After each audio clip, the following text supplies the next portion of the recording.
Darahmu menjadi sumbu pelita iman. Sumayyah, kaulah lambang wanita salihah. Tangan yang disangka lembut menghayal buaya, mengguncang dunia, mencipta sejarah.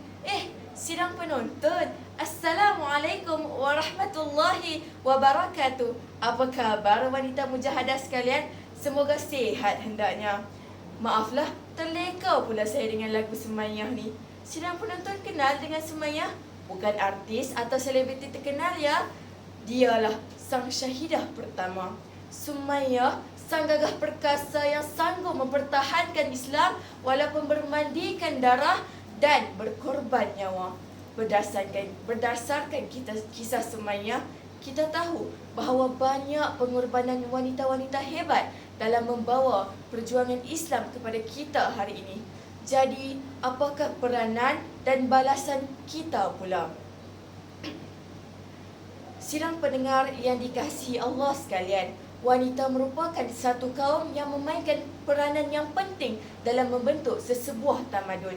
Islam mengangkat tinggi darjat wanita di sisi Allah dan dalam kalangan masyarakat. Tinggi darjat, besar juga peranan. Jom saya kongsikan 3 peranan wanita mengikut syariat Islam. Peranan yang pertama, peranan sebagai seorang hamba Allah.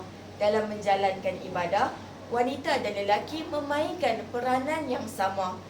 Ia hanya berbeza dari beberapa segi mengikut kudrat wanita.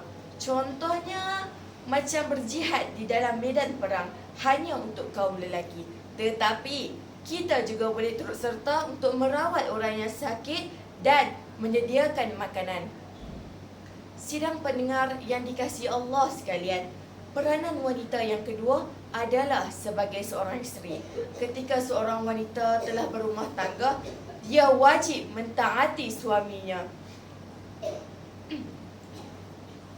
Ketika seorang lelaki berada dalam kesulitan, maka sang isterilah yang dapat membantunya. Ketika seorang lelaki berada dalam kesedihan, maka sang isterilah yang dapat memberikan semangat kepadanya.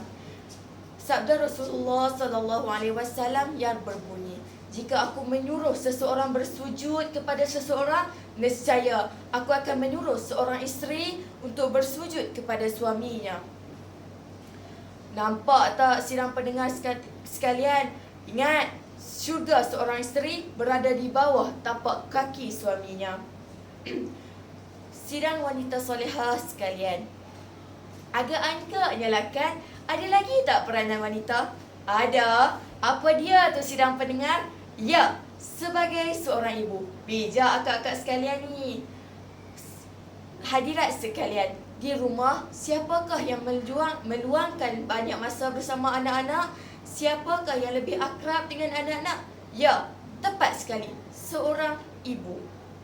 Seorang ibu dapat menjadikan anaknya seorang yang baik, sebagaimana seorang ibu dapat menjadikan anaknya seorang yang jahat.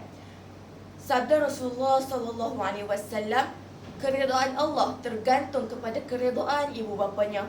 Kemurkaan Allah tergantung kepada kemurkaan ibu bapanya.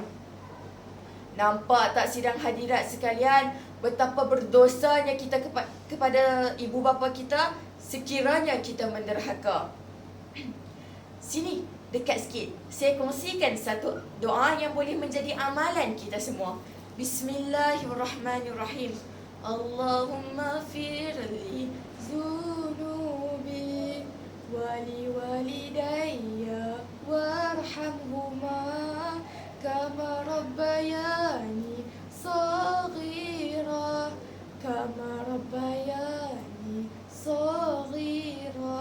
Amin ya rabbal alamin.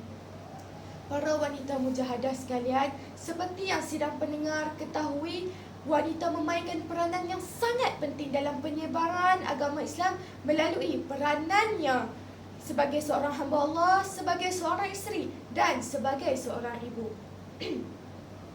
Jangan pernah jadi murah, jadilah wanita solehah. Permata ibu dan ayah menghiasi dunia terindah. Sekian, wabillahi taufiq wal hidayah. Assalamualaikum warahmatullahi wabarakatuh.